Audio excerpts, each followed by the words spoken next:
both right and why we're both wrong.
Hello, everyone.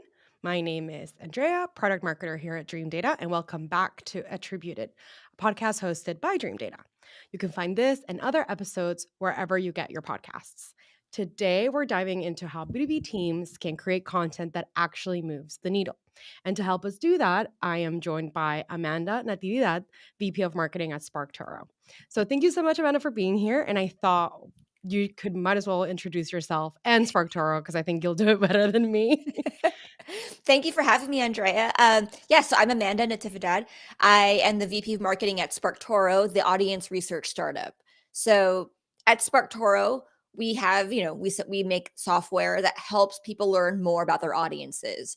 And so when I say that, what I really mean is we help you figure out, what your audience is searching for online, what podcasts they listen to, which social networks they use so that you know to be on those social networks too. We help you do all these things so that you can do better marketing, right? So you can create content that resonates better so that you can go to the platforms where people actually hang out and really make an impact in all the ways that any other kind of traditional keyword research or surveys or even customer interviews can't really tell you. Yeah. Um, so today's theme is content 201. And I guess my first question is what separates 201 level content from the 101 that most teams, I guess, are still familiar with and still doing? Yeah, I love this question because I've been talking about Content 201 for a while, but no one's ever actually asked me that, like what separates the two. So, okay, so Content 101, I'm thinking that is you don't have a content channel set up yet, right? Maybe you're new to the team or the company is new to content. So this might be when you are setting up the blog, right? Debating whether it's a subdirectory or subdomain, all that good stuff. Maybe you produce the first ever white paper. That to me is 101, right? It's building the foundation for the rest of the content. Content 201 is what comes next. So it's like you already have the blog. Maybe you've had a blog for a couple years. Maybe you started the email newsletter 6 months ago and you're wondering what to do next. Like, what's the next channel or the next arbitrage opportunity? How do I get more from my content? Um, are there other content formats entirely that I should be considering? Right? Like maybe it's we have the blog, we got a great, demand generation wheel flying, right? We have all the white papers and stuff. Maybe now we need a podcast, right? So content 201 helps you figure out what those opportunities are and how to do them in a way that resonates with your audience. So, as you said before with SparkToro, you help your customers figure out like where are their audiences hanging out, I guess is how I would describe it. And you just mentioned now like that 201 piece is like, okay, what is our next step? Maybe it's still in the blog, but maybe like a different way of writing content, or maybe we need a new channel like the podcast. How would someone that doesn't know where their audience is hanging out, how would they figure out where the next channel is, I guess? Yeah, so that's where I would say, for for worry I have of like being too self-promotional, that's where I would say SparkToro could come in, right? So I'll explain this in two ways. One using SparkToro, one without. So with SparkToro, you could search for if you get a decent amount of website traffic, you can search your own website so that you can see, okay, people who come to my website, what are the other things they're doing online, right? That's pretty straightforward. But maybe you're a new brand and you don't have website traffic yet. Like you don't have measurable traffic. You could also search based on how your audience self-describes online. So maybe you're in a B2B market, you're selling to product managers. You can search in SparkToro for product managers.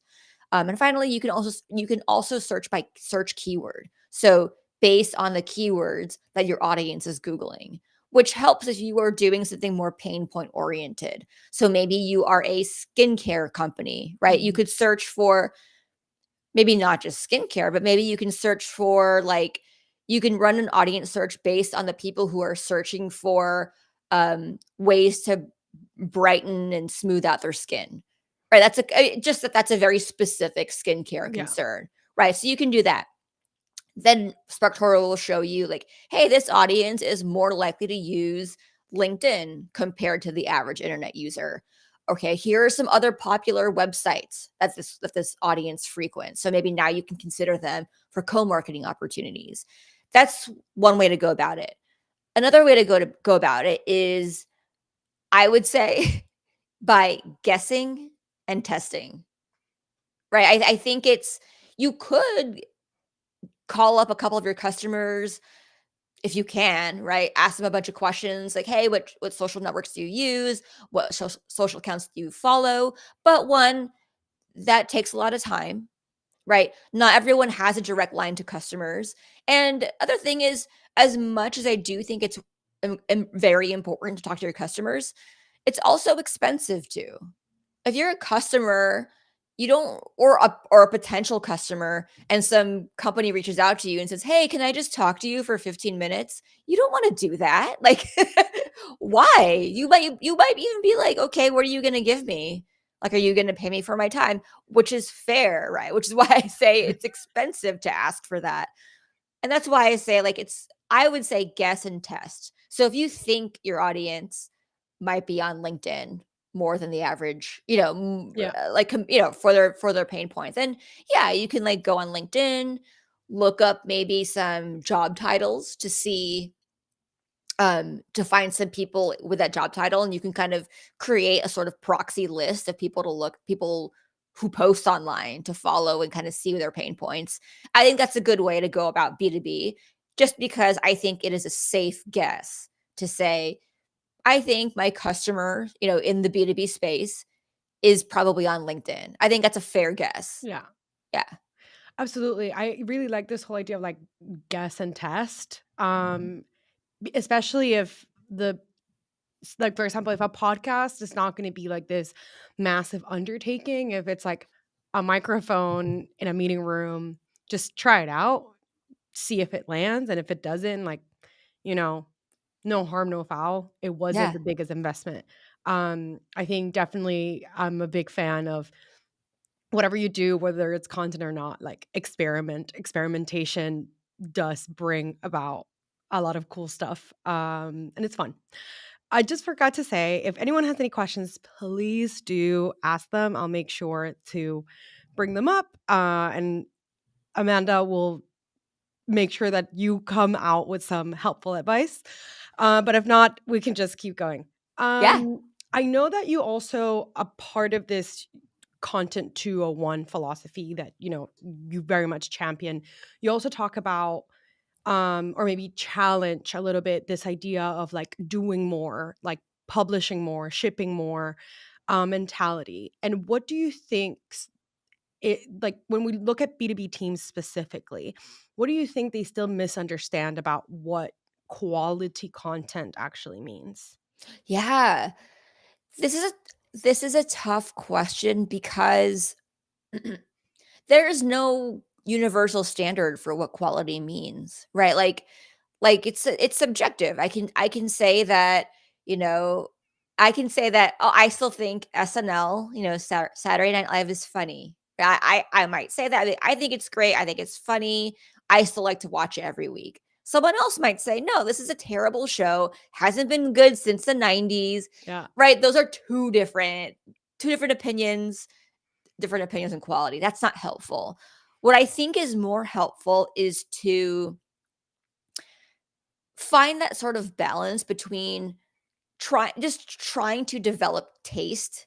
I know that's really hard to say because that is so subjective, Yeah. and I think the best way to hone a sense of taste is to consume the content that you think is high quality. So, maybe start with that subjectivity. Like, I love, like, the one podcast I really love, it's not a work one, but it's called the Sold a Story podcast, and it is about this kind of the science of reading and how children learn to read. Oh, It's cool. it's my favorite podcast right now. Um, but that to me is a high quality podcast. So if I think about, okay, if I want to create a really good podcast, that might be something I would anchor to. And so a lot of what they do a lot of really deep research. It's basically an investigative journalistic Those are podcast. my favorite, I have to Yeah, say right, as they're well. so good, right? Yeah. And I mean, that is a very different, right? It doesn't mean that if you don't do a podcast like that, it's not good quality. No, it doesn't mean that. It's just that that is one form of good quality content. So I would say find those things that you think are produced really well, figure out what you admire about it, and see what you can emulate in a way that is sustainable for you. So that's subjective, and that's one way to do it. The other way to do it is anchor it to a business need. So if you think about content, and I talk about this a lot as like, if you think of content as a service, you think of how content can perform a service for your company, right? So like everything has every asset is it serves a job, right? It serves a client, and then there's a purpose, or you measure it with a metric, right? So every piece of content you create has a job to do. And if you think about it like that, that will help you get to quality. Because if you're thinking about, like, okay, I am going to create this case study, I'm going to do this deep dive with this customer, I'm going to do this case study so that I can help the sales team close more deals.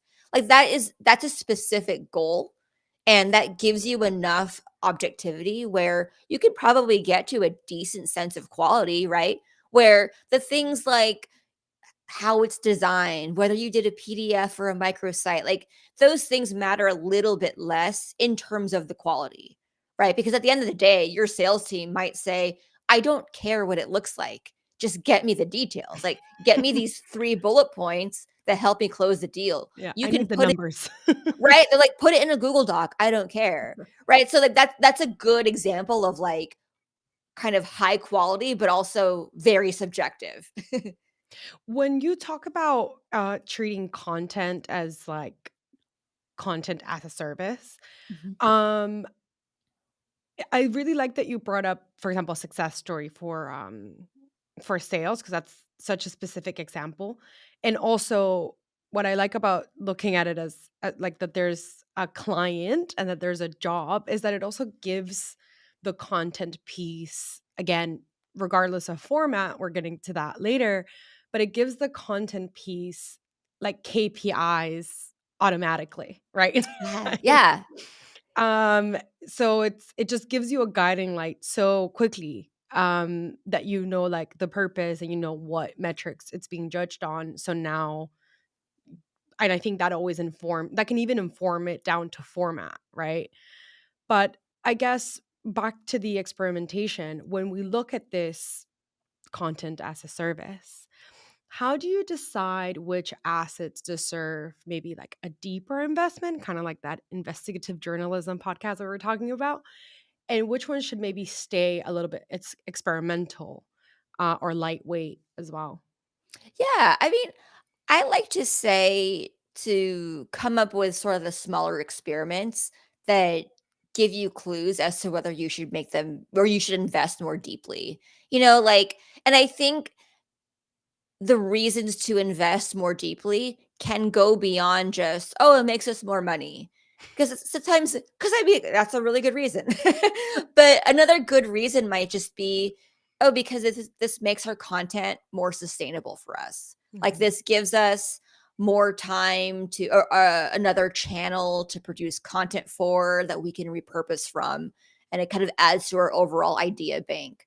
Like, that makes it sustainable, right? 'Cause it helps sustain ideas. Maybe it's not too expensive to produce. I don't know.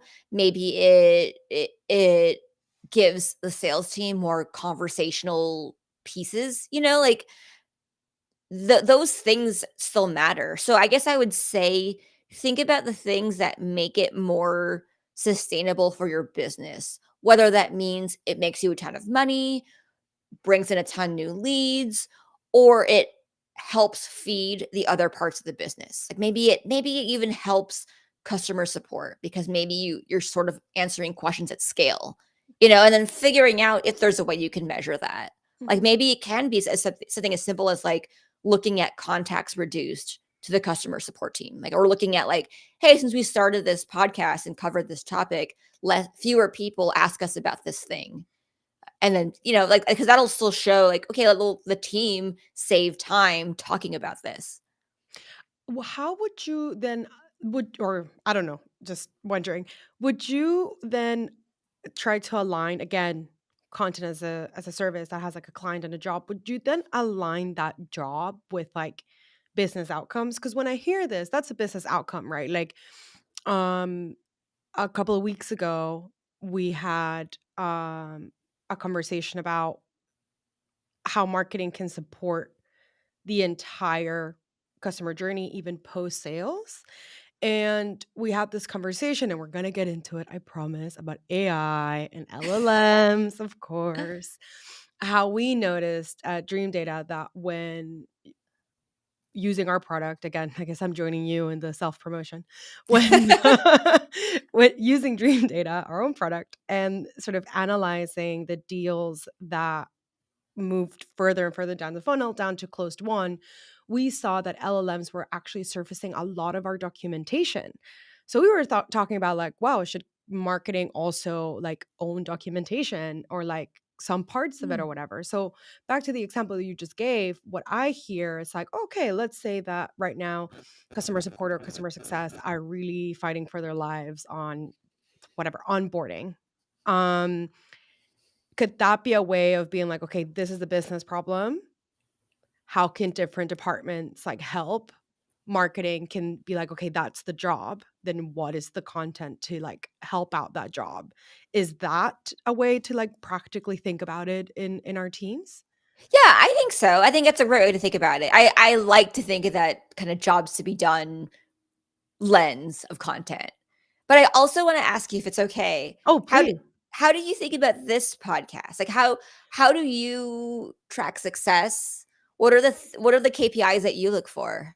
Well, so first and foremost, I have stepped in the past couple of weeks as a temporary host. um because our regular hosts have been unavailable. Mhm.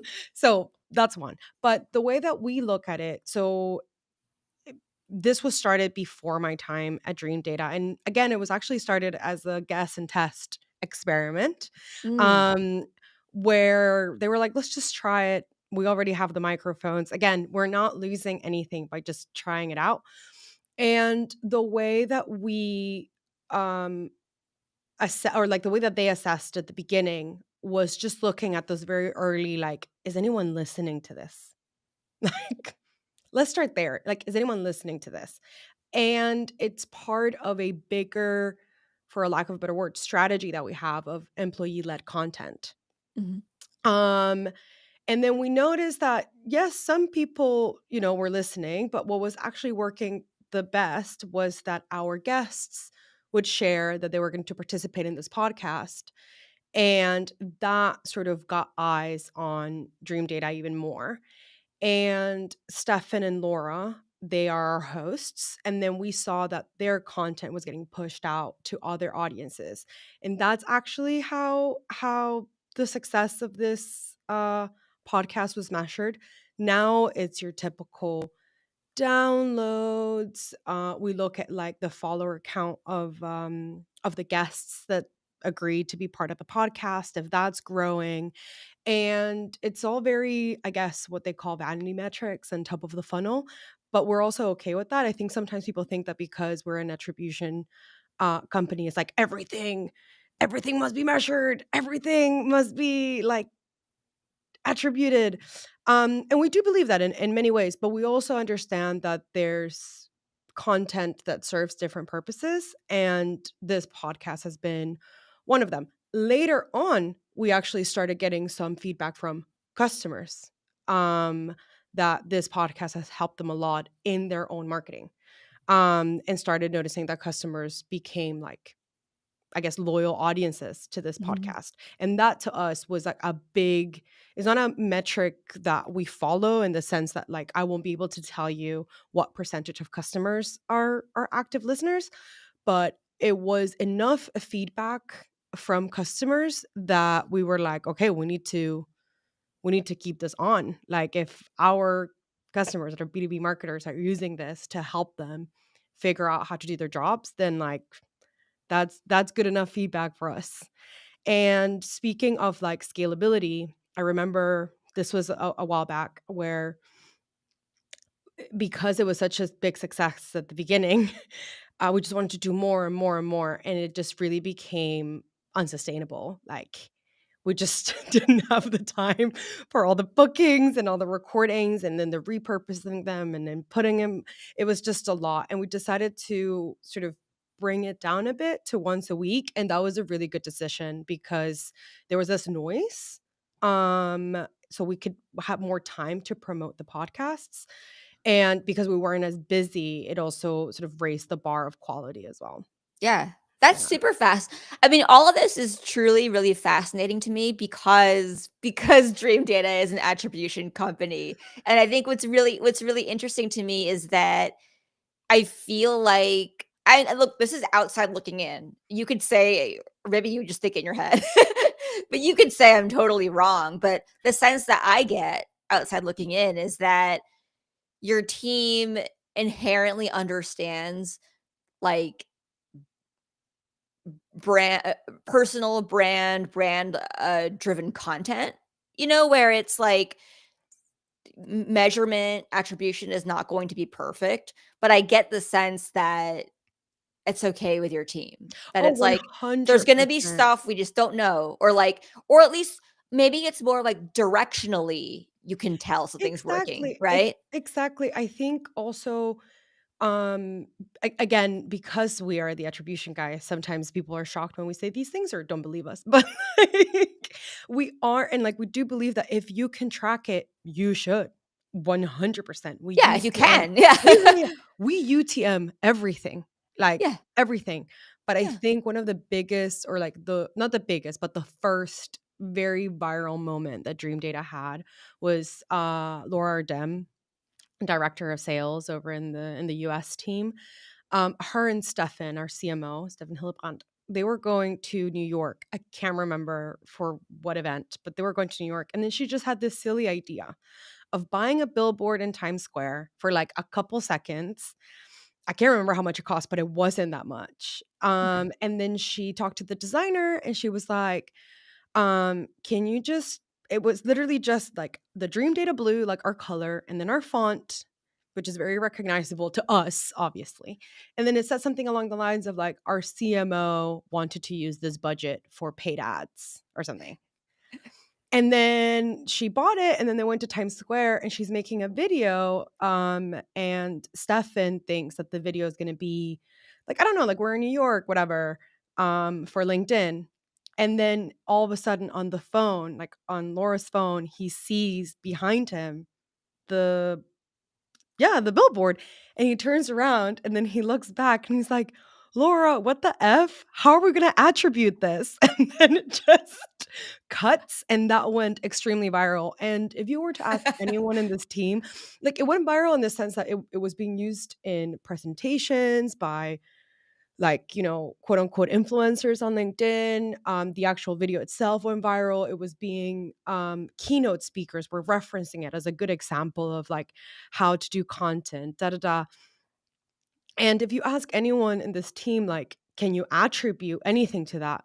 No, no, we can't. But it was great. Right. Right, but you knew that it worked well. Exactly. You knew that keynote speakers were using it. You knew that people were talking about it at conferences or in podcasts. They're sharing it on LinkedIn. So, like, you know that those things matter. Like it might not mean, and now we made $5,000. Like, Yeah, no, because that's not how exactly. that works. Exactly. And I think what helps a lot at Dreamdata is the fact that this is something that leadership, like senior leadership and C-suite understand.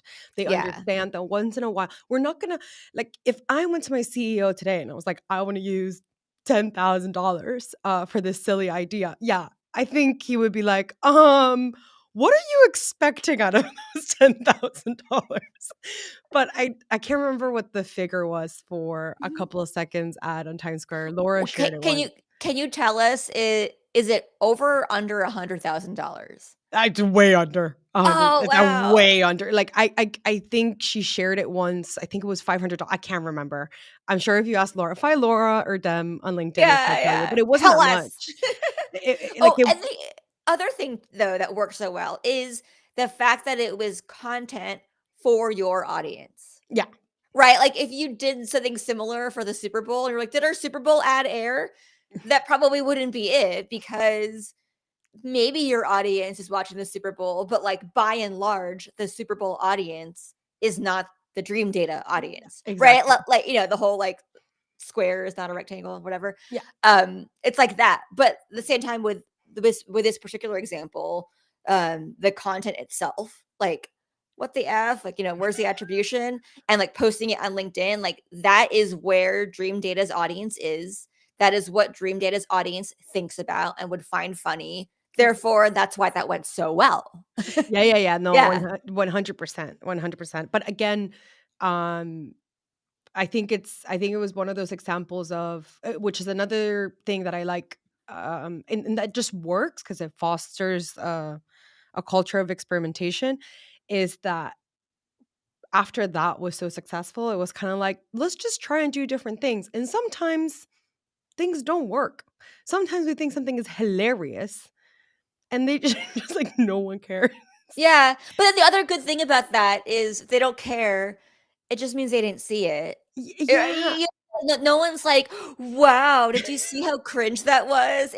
They just didn't see it, and then you can just kind of, like, delete it later, like, "Oh, no one and saw that, it's and it's okay." fine. Like I think one of our co-founders, Las, he said once, because I mean, wow, this podcast is now turning into like a promotional episode for Dream Data social selling. but But no, I think people are curious about how Dream Data does it, so um, I'm asking the real investigative question. No. Ama- Amanda's like, listen, I've taken over this podcast, and no This one's is my gonna show stop. now. No, but I don't know if you saw this trend on TikTok, but I think it started. I'm not sure, but I think it started with this older woman who has like a bed and breakfast somewhere in the UK or something like that. And it literally is just her with a little microphone in different like parts of her bed and breakfast. And then it says, when you ask your Gen Z daughter to help you make an ad or something like that, or to write a script or something like that. And it's just this older lady in different parts of the bed and breakfast just pointing at things and saying like it's giving diva or like whatever, like a lot of like Gen Z lingo, like millennial Gen Z lingo. And I just remember thinking like this would be such a funny video to do. And it took all of 15 minutes. Like I had this silly little idea. I wrote a script. I showed it to one of our content marketers who is actually a Gen Z person. Um she was like, this is hilarious. Um we are doing this. Then she polished my script, and which I loved because she was kind of like, "You're the product marketer girl. I'm the Gen Zer. Like, leave it to the pros." So she was just like, give me your value props. Like, I got this." I was like, "Okay." And then I was just like helping her. It took her like all in all, I think it took 15 minutes to not only make the script, record it. Like we just had our CMO just like point at things and say like slay or it's giving leader, and then pointing our G2 badge, like stuff like this. Um, and it took overall also to edit, everything was done in like in a day. I think the longest it took was maybe to be like, are we really doing this, to like hype ourselves up to like do it? And I think I thought it was going to perform well, and Ali, our content marketer, she was like, yeah, I think this is going to perform well. We posted it, went home. The next day we had 3 million impressions. No, Oh, it was mental, like. wow. And I remember after that, which goes back to, like, I think why it works at Dreamdata, is that after that, the C-suite was like, "This is amazing," because do you know how much money you would have to spend to get 3 million impressions on LinkedIn? Like, that's crazy. So, they really wanted us to do and produce more, especially Ali, because she has a talent for it. Mhm. And I remember her being a little scared because she's like, "Well, if that's the bar, like, if 3 million impressions is the bar, like, what am I gonna do?" And they were very intentional in telling her, like, "Listen, you're just gonna try things out, and sometimes things are gonna flop or they're not gonna be as funny, and that's okay, but at least you're gonna try." And I think that it has been also to encourage people to post because it is their personal LinkedIns, it's their personal brands as well. So it's been like an encouragement of like, listen, if you want to do this, because it can also help you grow as a professional and help you grow your network, that's great. We support you. We have tons of material to support you to do that. Um, if you write a post that only gets a couple of likes, it's okay. Like Rome wasn't built in one day, and no Yeah. one and if you wrote one that was really successful and then nothing is successful for the next 6 months, that's also okay. Like, I think it's very much that vibe of like, you can fail and it's gonna be fine. We're gonna try again the Yeah. next day. And I think Yeah. that works for us. And here's the thing too. I mean, you hit the nail right on the head when you said like 3 million impressions. How much would that cost if you paid for that? And that's where it pays to say organic content is more sustainable for your business because you're not paying out of pocket for 3 million impressions. Granted, you can't guarantee that through organic content, but if you empower a team that is able to make their own decisions, obviously within certain guidelines, like you work as a team, right? If you empower your team to kind of push the envelope, create content that they like, that they are proud of, that they have fun with even, fun, that, like, over time, you can get some of these hits. Maybe it's not gonna be 3 million, maybe one day it's gonna be 10,000, then it's gonna be 50,000, then it's 100,000, 10,000. Like, these things just compound over time, right? Because Exactly. other thing too is, like, you ask someone like, would you rather get one post in a 6-month period that gets 1 million impressions, or would you rather have 10 posts in a 6-month period that each get 100,000 impressions? Mm. Right? That's fewer, but, like, I would take the latter. Yeah, of course. Because it's like those things build upon each other over time. Those are the things that when you repeat them in some kind of way, right? That's what makes your audience remember you. And they go, "Oh, Dream Data. Oh, they've had a couple really good posts this quarter." Or like, "I feel like I've seen them a bunch of times." Like, that's ultimately how people think. Not, Yeah. "Wow, they spent all this money on ads. I should keep looking at their ads. Wow, maybe I should buy the thing from them." Right? That's not how I'm not saying that ads don't work. What I'm saying is, like, when you are trying to win hearts and minds, that's not the key to doing it, right? And everyone knows that. Like, ads aren't the key to winning hearts. No. Yeah. I Hearts think and it's fair. minds. Yeah, and I'm not even saying that as like, "Oh, ads are bad." No, it's not even that perspective. It's just like, I think any like paid ad person would probably agree, like, yeah, yeah, I just bring home the sale, which is a valiant effort too. Yeah, and I think other brands that or companies that like so as I've said now, like at Dream Data, we're like big champions of social selling and like employee-led content. And we've also started to notice that it's become like we've seen other B2B companies sort of follow suit and do that as well. Because it works, right? And just in terms of paid ads, like personally, a company like Cognizant comes to mind. Like I follow a lot of their employees, including their CMO, Alice DeCursey. So when their paid ads pop up, I actually stop to see them, right? Because it's like, oh, that's Cognism. But I know Cognism through Alice. So I think it's, again, like these different channels or whatever, like they just inform and support each other. I think they all have their own space and time, but you are completely right. Like hearts and minds are not won through paid ads. They're just not. But actually, someone just, it's not a question, but it's a nice little shout out. You are the perfect example of personal brand working for SparkToro. So, Oh. what works over at SparkToro? Oh, that's so nice. Thank you. What works at SparkToro? I mean, I think something that's kind of okay. Something that's kind of interesting about SparkToro is, look, we have an unfair advantage with this is Rand Fishkin's company, right? Like anyone in digital marketing knows who Rand Fishkin is, and so on one hand, we had that unfair advantage, right?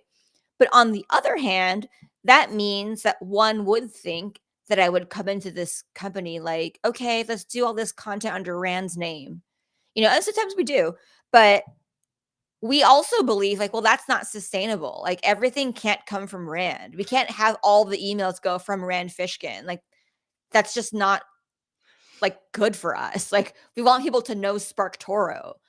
So I do think about our content, like our meaning like mine, Rand's, and SparkToro's in different ways.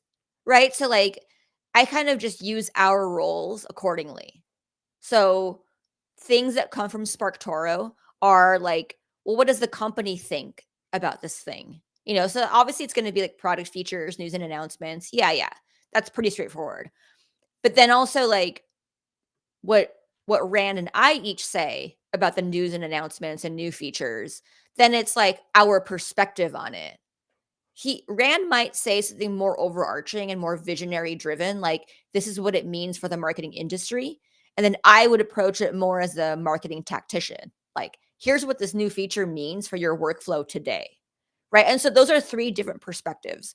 And that's also how that informs the rest of our content. Like a lot of Rand's content in general is visionary driven. This is the research I did on how um, Google, or this is how traffic flows around the web from Google. This is the research I did. Here's what I think this means. That's Rand, right? Yeah. SparkToro would say, hey, this is how traffic flows around the web. Here's what we believe this means for audience research. Here's why we think you need audience research. If traffic is flowing in this way that's harder to attribute, what you need to do is know your audience. Don't just know the Google, like whatever. That's going to keep changing. Your audience is the constant. You have to understand them. You have to know where they are. You have to know how to speak their language, get on their level, and market to them effectively, right? That's a SparkToro message. And then for me, Amanda, the message is, what does all this research mean for your team? What does it mean for all the different roles? What does it mean for content marketing? What does it mean for the paid ad side? Like, how does this work across your team? What do you think about it? Yeah, this is really freaking confusing. How do I know how to make an impact today? Like, how do I know how to figure out the rest of my content calendar? Like, I don't know how to do that. Help Yeah. me. So I approach it as like, I'm your marketing bestie. We got this. Was that like an organic um decision? Can decisions be organic? Maybe. Was that an organic No, it choice? was. Okay, It was. Yeah, 'cause it well, yeah, like, meaning, like, did it kinda just, like, come naturally in a way? exactly. Or It were you like, did. I'm not gonna compete with this guy. So let me Yeah. Like, I mean, yeah, right? Yes, but no, right? So the no is that I didn't have that explicit thought, but there's a version of that I had, right? There was like, well, I'm not gonna try to replace Rand. He's not gonna be better, like, he's not gonna try to outdo me, like, that's not how any of this works, like, I am going to just, like, empower myself as an individual who gets to work with Rand. This is how we're better together. This is how, like, all these pieces work really well together. This is why Rand is awesome. This is why SparkToro is awesome. So, like, it kinda just I guess I will just say, like, yes, it was organic because that was just, like, how it worked. Like And it would just probably be also how the you thought natural about it, flow. right? Yeah, Yeah. yeah. Because of course, like as a marketer, I'm thinking, great, how can we get the most out of this incredible research that Rand has Mhm. done? Like, yeah, it's done, it's out there, great.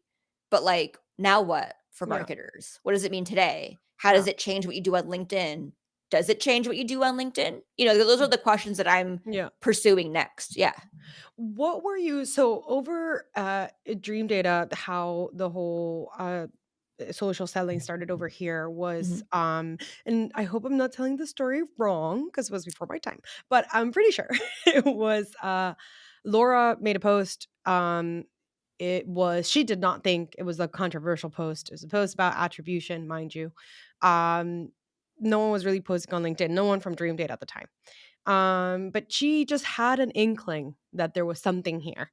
So she just made a post, very non-controversial, and for whatever the stars aligned that day and the right people and mind you, this was not her first post on LinkedIn. She had been trying a couple stuff, but that day the stars aligned and different profiles with bigger followings than hers started posting, and all of a sudden this like debate explodes in her comments. And the way that she tells the story is that she starts freaking out and she's like, "Oh no, no, no, no, no, no. What did I do? What did I do?" And she goes over to Stefan, I think the story goes, and tells or like shows him. And Stefan is all like, "It's fine. Like, let's go grab lunch. Like, whatever." They go grab lunch, come back. It's like people are writing even more and more, but it was like just we're having a discussion on LinkedIn comments as people do. And all of a sudden, Stefan starts seeing in the coming days that this has done a lot for like likes, views, just very like early signals, just more eyes on Dream Data. And that's when they were like, maybe Laura has a point. Let's test this out. And it ended up turning into, I think, a little competition that if they reached, I can't remember what the metric was, but if they reached X whatever, they would take the team out for like a nice dinner, which ended up happening. But it was very much based on those like early signs of like maybe there is something here. How was it for you guys at SparkToro? Like, what early signals did it tell you that it was actually working? Yeah, yeah. So, yeah, and this is good because I know we wanted to talk about like kind of these like early indicators and the lagging indicators. Um, it's the real-time social activity. Those are the early indicators, right? Because those are the things that happen right away. Um, so it'll be things like some of those likes and comments, but also because I also want to try to come at this for with a point of view for like potentially smaller brands who might not have a lot of like LinkedIn followers and stuff. It's also getting that kind of real-time feedback during a webinar or during some kind of live chat like this. Because when you have attendees, and look, it doesn't have to be a ton. It doesn't you don't have to have thousands of people, but like, if you have dozens, hundreds, and you encourage real time discussion in the chat, and this is something we do during our SparkToro office hours webinars. We encourage people to just talk in the chat. We're like, drop in your notes, your reactions. If you like something, just use the chat. Be with us here.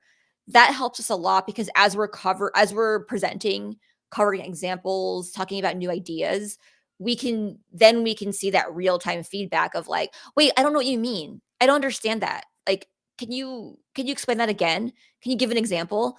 Like that is really helpful. But like even hearing that because we're like, oh, it's not super clear what we're saying. Great. Let's give an example. Let's make this clearer. Or, we'll get people who are like, "Oh, I love this. Oh my gosh, thank you for finally saying it." Like those are the things that like those really matter a lot. And I'm telling you, it doesn't have to be a lot. You can if you get like 20 highly engaged people in the chat, that's amazing. And then just kind of use that feedback, like feed off of it and then really try to address all that real time or even just make notes later because then you'll have follow up like, oh, I said this one thing that people had a lot of questions about. I need to go back and spend more time refining that thought and providing clarity and get a good example for that. That helps a lot. I guess it's also like just by the way, when these sort of moments that I've shared so far about Dream Data, we were also smaller. We're a smaller brand then, and I think the way, at least how I hear you say it, or what popped up into my head was like, well, if your audience is in the thousand, or sorry, in the dozens, Mhm. like, but those dozens are engaging. Well, that's your number. Like that's the Yeah. number. Like if you have a dozen people and out of those like 10 are engaging with yourself, that's a pretty good ratio. Yeah. Right? Yeah. But yeah, like you said, let's talk about some of these like leading and lagging indicators. We actually came out with a benchmarks report this year, and we analyzed thousands of B2B customer journeys.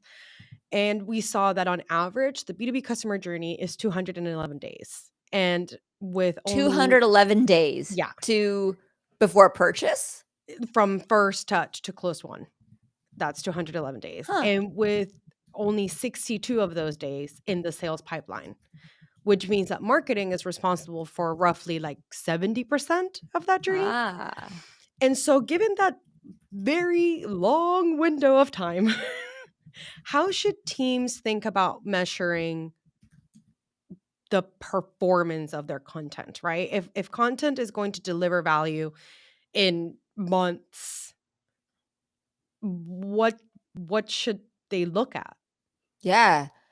Wow, that's a really I took notes on that because I was those are really fascinating numbers. Wow, 211 days. On That's n average, yeah, and it's Yeah. grown, yeah. Yeah. How What is that in months? I don't know, like 7 months? Yeah. Okay. So, the time it takes to make a baby is no, like 7 months, roughly. Marketing was responsible for about 70% of that. Then you have several months that marketing has to think about the customer journey. That's a long time. I would say I guess I tend to think about things in stories. So I guess I would think about it like, what are the major story arcs that you need to cover throughout this journey? It really might just be like 1 to 2. Like maybe the one story is like, here's what our product is and here's how it works. Do you understand it? Great. And the second one is like the hero's journey. Like how do you, the customer, like how do you become the hero through using this product? How do you tell those two stories effectively over the course of like 7 months? Maybe that's just how I would think about it. And how about on the other side of it? Like, what metrics do you think that B2B teams are looking at that maybe, or maybe not that are not important, but maybe that they overvalue? Mm, what do they overvalue? I have a feeling they overvalue the gated asset. Like download our ebook today on this thing. Because I think most teams today still tend to underdeliver on that. Mhm. It's like ultimate guide to this thing. I fall for it all the time. Like, Me look, too. I'm not Annoying. look, as your marketing bestie, I'm gonna tell you, I fall for a lot of this stuff, and I'm like, "I wanna know what's the ultimate guide," and the rage I feel every time, 9 times out of 10, like, "There's nothing ultimate about this. This is the this isn't even the average guide. This You're is like, just." "I'm doing this right now, actually." Yeah, it'll be like, "We give you a playbook for all the headlines, blah, blah, blah, blah, blah," and it's like a weird Mad Libs thing that is worse than what I would get from my first pass at ChatGPT, where I'm like, No, but actually, "Come let's on, talk man." about that because I think a lot of no, truly, because I think a lot of gated content, especially when it comes to like mastering LLMs or mastering AI, I fall for all these ultimate guides. I read them and I'm just like, this cannot be a guide. Like this is how everyone is using ChatGPT. You Yeah. have not ultimate guided anything. You've not, no, and so that brings me to the other thing is which is now something I think that is really undervalued is if you're gonna make the ultimate guide, make the ultimate guide, and that ultimate guide should be, "Here's everything you need to know about how to do this thing before you hire me." And me, Mm. being Dreamdata, the company, Yeah. whatever. It's like, and I think more people should do this because not enough people do it. Because I I think might people are steal that. they're afraid of giving away their secret sauce. They're like, "No, but then they won't hire me." And I'm like, "No. What you need to do with your with a gated asset, like a really, and I'm just saying gated asset as like even just a placeholder for extremely high quality piece of content that's supposed to get you good leads. It could be whatever form you want it to be. But like that is the thing that is supposed to bring in the best customers. And somebody who is, let's say you're B2B, like somebody whose own business is not bringing in much revenue, but they still need some tools, they still need some frameworks. They're not a good customer for you because they don't have the money. And that's okay. That doesn't make them bad. It just means they are not the right customer for you. Yeah. So what should you do as the content creator? Meet them where they are. Give them everything they need to know today so that they can go from like, I don't know, like 500,000 ARR to 3 million ARR so that they can then become your customer.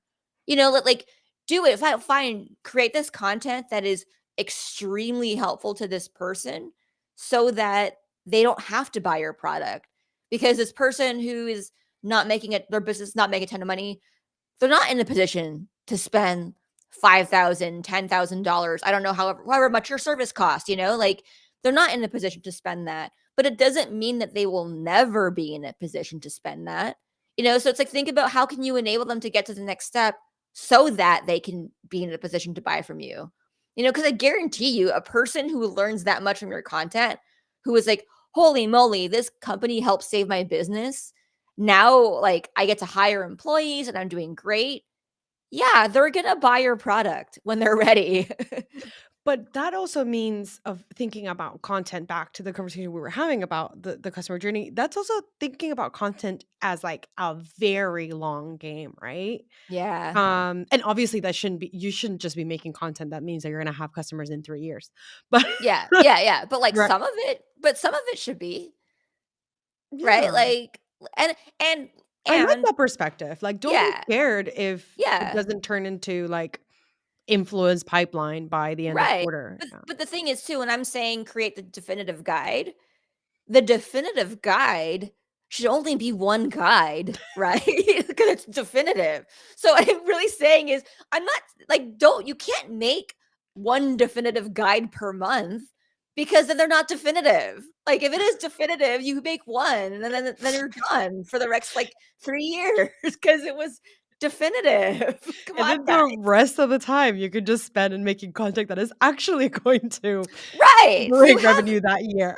right, so, spend, like 3, 4, 5 months on this definitive guide, work on that, but in the meantime, you spend a lot of your day to day doing, like, pushing out the top of funnel content, doing your Instagram reels, doing your daily LinkedIn posts, updating on the blog once a week, whatever is your however your content stack looks like, yeah, you keep doing that. But meantime, you work on the heavy hitting pieces, the things that really that move the needle in an impactful but long tail way, like once or twice a year. So I want to keep talking to you for like another hour. So I We'll think do we're a just part 2. I swear I was about to say, like, I think we're gonna Yeah, have to bring you back, but I'm yeah. pretty sure that our listeners are gonna be very upset with me if I don't bring up AI. Okay. So here we go. As I was telling you earlier, I found out I could see that a lot of sort of that later stage close one revenue pipeline stage, a lot of the a lot of the documentation that was being surfaced by LLMs were our help docs, which Mhm. was very interesting because I was like, okay, they really need to be optimized for LLM search if that's where people are looking at our documentation. How do you think that teams need to like rethink, how their content gets surfaced when people are replacing Google with ChatGPT?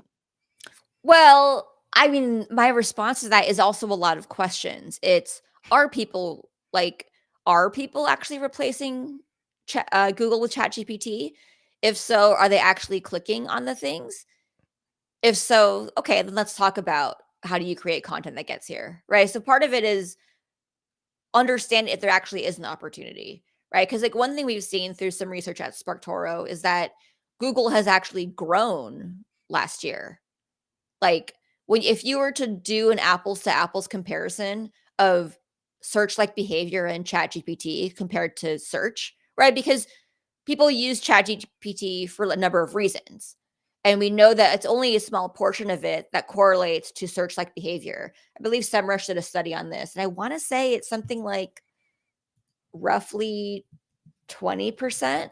Mhm. Um, I can pull this up. Sorry. If we edit this podcast, then hopefully you can take out my awkward pause. Fix it in Um, post. because I just need like 2 seconds here. Okay.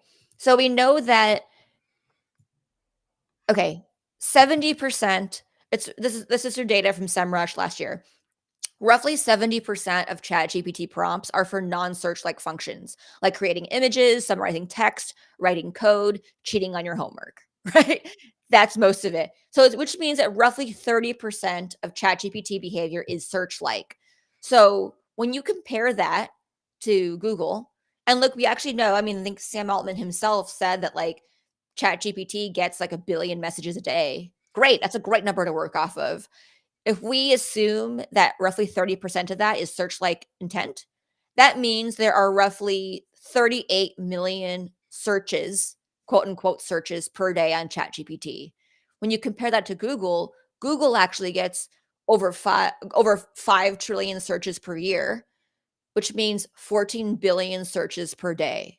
So we're still comparing if we're thinking about user search, that is we'll just round up 40 million searches per day on ChatGPT and 14 billion searches on Google. So that's where I will say I would push back against when people say like no people are replacing Google with chat. I think some people are replacing some behavior with chat. However, they're also still going back to Google.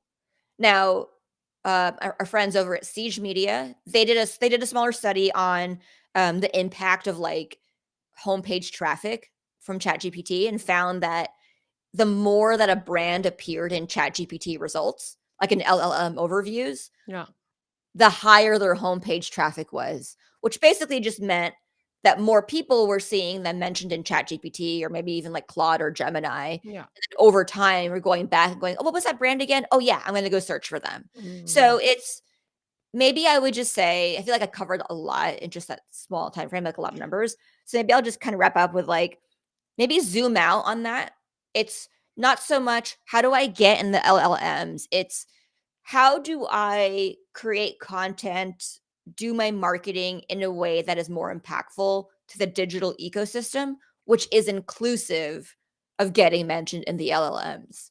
And which I'll say is some of the principles are pretty similar to SEO. It's like create content that's helpful and meaningful, it's valuable, that people actually want to share and consume, that makes people actually want to be on your page because it's a definitive guide. And they're like, oh, that's really helpful. People who share that definitive guide because they're like, guys, this one actually is a definitive guide. That's what's going to get mentioned in the LLMs, not the shitty monthly definitive guides that are not definitive. So that's my advice on that. I feel like we have to wrap up soon. We Sorry. do have to wrap up soon. I just wanted Yeah. to say, like, that's a really good perspective. And I think it kind of ties it back to what you said at the beginning when you were talking about SparkToro, like figuring out where your audience is. Mhm. And even though we are seeing like some change of behavior, like maybe is your audience changing behavior? Like maybe stop and look before everything gets LLM optimized. Like, is this true to how your buyers are behaving? Which is always a good thing to keep in mind, whether you're doing paid ads or content. Like, how is your audience behaving? Yeah. Um, but I would like to finish off, I guess, with one question because we have 1 minute left. Well, no, two questions. The first one is going to be what's one belief about content performance or just content in general that you wish every B2B marketer would unlearn today? That dark social is real, and if you're counting on getting like actual data or real data in like your Google Analytics on whether the traffic is actually coming from Instagram, LinkedIn, whatever, you're almost certainly wrong, and you're undercounting the impact. Because we've also done this study at SparkToro where we found like if you get any traffic from like Slack or TikTok, 100% of the time that's going to be marked as direct traffic, which means you think people are going to like, oh, sparktoro.com. No, that's not true. So the thing I think people need to unlearn is social referral traffic. It's like, no, a lot of it's not true. Sorry. Just to end on a negative note. No, I'm just Yeah. kidding. But No, it's in a way, yeah, kind tell of. them. Tell them, Amanda. Yeah. And then final question is, where can listeners follow your work and learn more about SparkToro? Yeah, so please check out sparktoro.com. We have always free accounts so that you can learn more about your audience. And we've also just launched this new take action feature where it does work with ChatGPT, where we can give you immediate marketing plans based on your audience. Like you can actually just search your audience, type in your website like one or two prompts, and then we will give you advice on specific marketing efforts. You can choose advice for like if you need new content positioning, if you need ideas for provocative content, headline ideas, all of this in just like, I don't know, 2 minutes, like under 2 minutes, I'll say. So check it out. If you have a free account, you can run about 3 take action queries. And then after that, if you get a paid account, you can get more. So do that. And what about you, Oh, Amanda? and Where do we me. follow Oh, you? yeah. Follow me on LinkedIn. I like LinkedIn a lot. Amanda Nat, or connect with me there. Find me on LinkedIn, friends, because that's where marketing besties hang out. And that's a great way to wrap up. Thank you, everyone that joined us for today's session. Thank you so much, Amanda, for coming here and sharing all the content knowledge that you have. This is 100% not the last time that we're going to have you. I Oh, could gotta talk to come you back. for another hour. So Yeah. thank you so much. Again, thank you for tuning in to Attributed, a podcast by Dreamdata. And you can find this episode and others wherever you get your podcasts. Bye.